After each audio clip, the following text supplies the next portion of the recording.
Good afternoon. Happy Thursday. James Springer, his nom de plume on YouTube is James Freeman. He's all butthurt apparently about another judge. Michelle came into my Discord the other day, complaining about it. So I guess a lot of people don't understand what's going on, and James Freeman isn't going to educate them. He just wants to have issues with judges. I mean, he's been so successful in dealing with all of the judges that he's had an issue with so far that I can see why he would throw his hat into the ring this time to try to take care of another judge that he thinks somehow has violated somebody's rights or whatever, what have you. The basic story, as related to me by Michelle, and so, take all of this with a grain of salt. She wanted me to watch some live stream where he was allegedly going over it, but I clicked on the link. He was just talking into his camera, so I'm not going to figure it the fuck out. I mean, if someone has a link to the actual video and they want to send it to me, great, I'll take a look at it. I might even make a video on it, but here's the long and the short of it. A probate judge out of South Carolina. Probate, for those of you who don't know, is where they deal with wills, trusts, decedents' estates, probably guardianship, probably conservatorships, things like that. Anyway, this probate judge out of South Carolina apparently happened upon an auditor who was filming the court clerks who sit at the front window.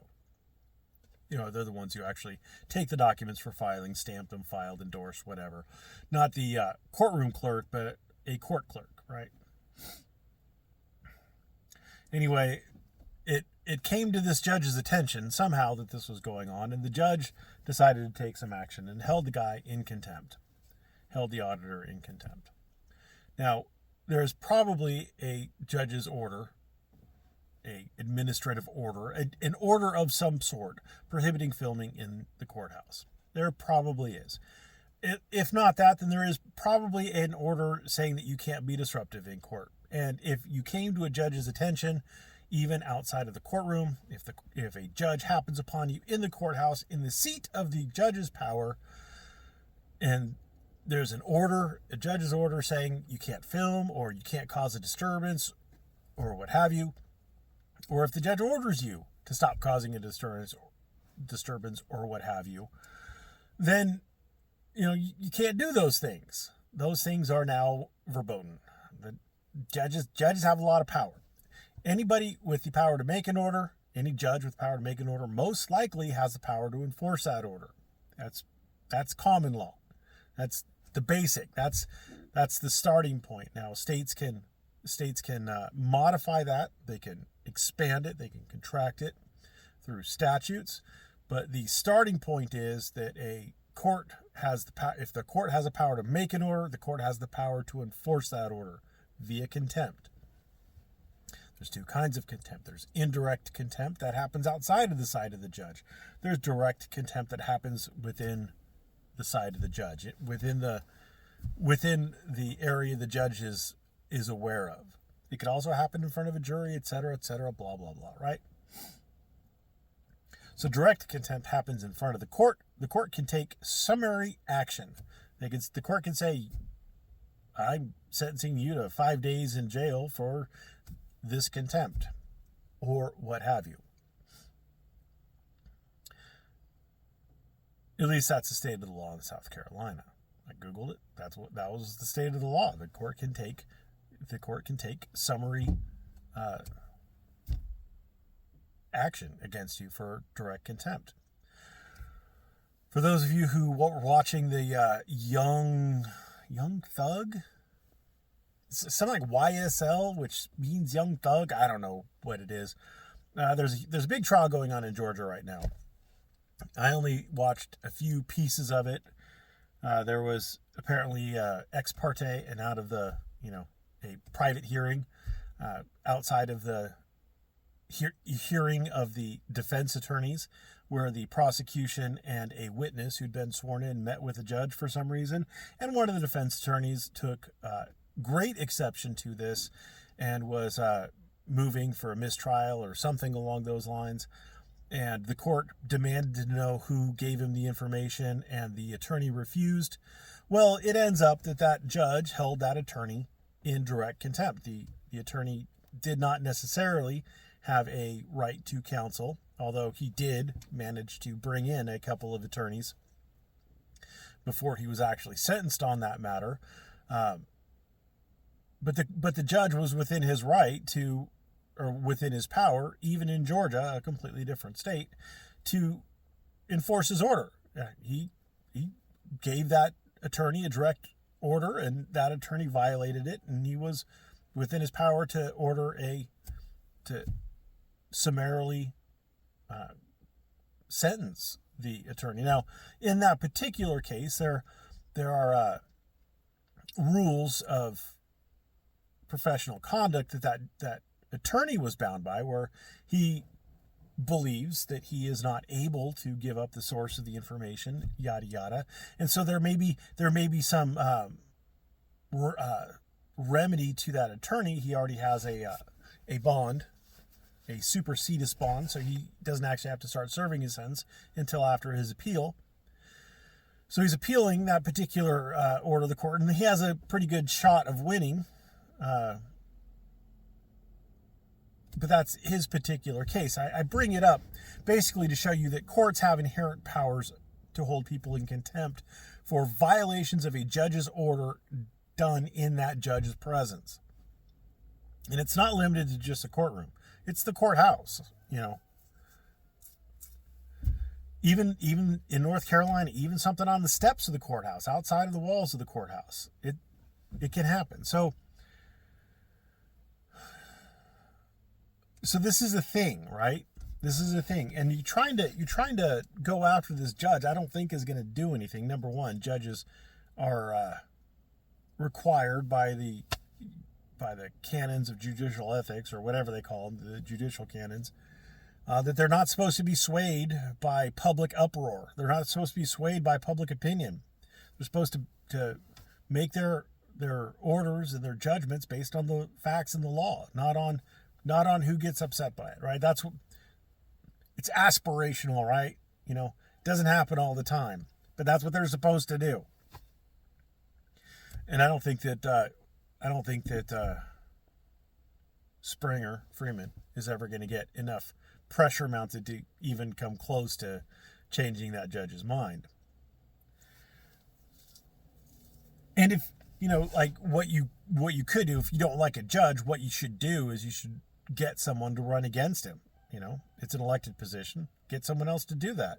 Someone who shares your ideology, someone who shares your political beliefs. Now, that whoever gets put in that position is going to realize very quickly that they have to maintain order. That's another thing that's in the judicial canons. They've got to, it's the judge's responsibility to maintain decorum, to maintain order in the courtroom, to not allow disrespect to the office that he's holding, to not allow people to disrespect the mantle of being a judge, to enforce his authority or her authority. They have to do that. You have to respect judges. You have to respect the judges for being a judge, not necessarily the person, but you have to respect the office. And you could disagree with them, but you have to respect their position, especially in their presence, because they will enforce it. They have to enforce it. They're supposed to enforce it. They could get in trouble if they don't enforce it. We talked previously about a judge who said something along the lines of, it's 10:45 at a Billie Eilish concert, and she's not. I think it's a she, right? I looked it up. It's like Billie Eilish, and it's a she. I'm pretty sure it's a she. Anyway, the singer isn't coming out for another half hour, and I have an 8:30 calendar in the morning, right? That is enough that you could, in theory, as a judge, get in trouble over it. They hold judges to very high standards. And so if a judge isn't maintaining order, like, you can't get justice. Other people in that courtroom won't be able to get justice if there's not order in the courtroom. It's going to negatively affect other people, other parties, anybody else who's waiting for a hearing, etc. It's going to extend the time people have to sit in the jury box if the judge is allowing disruptions, etc. It might taint the actual end result if the jury's distracted blah, blah. I mean, there are reasons for it that people like Michelle and Freeman don't understand. And I'm not saying that every judge is good or even worthy of being a judge. I'm not saying that.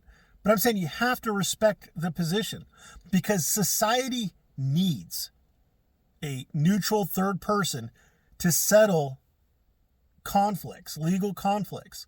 Does the contract say X or does it say Y? Well, I say it says X, you say it says Y. How do we decide this? Well, you get a neutral third party. That's the role judges take. So you don't end up dueling in the streets, shooting people to death over contract disputes or whatever. Is this person innocent or guilty? You got to get a neutral third party in there to walk people through, to give the jury instructions, to let them know what the law is, to make legal rulings on the various steps along the way. And if there is no jury, to make determinations of fact that the jury would normally make. We need judges. It's a necessary position. I've never heard anybody offer a viable alternative to having judges. And if you're going to have a judges, they're going to have to be able to make orders. And they're going to have to be able to maintain order in the courtroom and decorum. They're going to have to do that. Those are necessary things. That's why it's common law. I mean, every judge forever has realized I need to have the power to make orders. And if I have the power to make orders, they're only useful if I have the power to enforce them. Making orders must come with the power to enforce the order, or else it's useless. You're just spitting in the wind. You're not getting anywhere. So I hope this civic lesson doesn't fall on deaf ears. It's stupid to think that judges can't or shouldn't enforce their orders. It's stupid to think that because you're outside of the courtroom and not the courthouse, that a judge can't make or enforce orders there.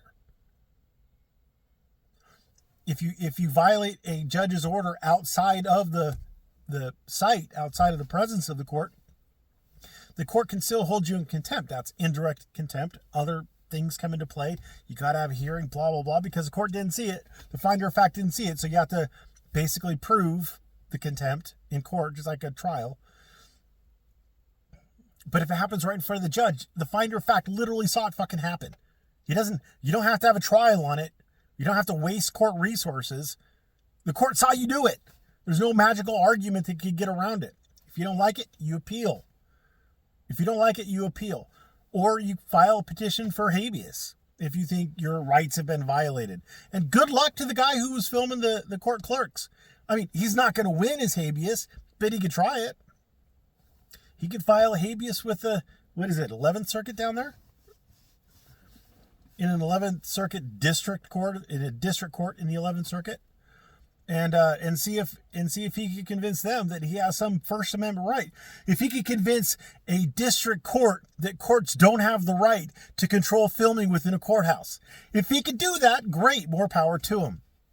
I mean, he's not going to win, which is probably why he's just sitting there in a jail cell having James Freeman make stupid posts on his community page about how this tyrant judge, whatever, blah, blah, blah, this probate judge that we all need to be concerned about in South Carolina because he wouldn't let someone be disruptive in the clerk's office.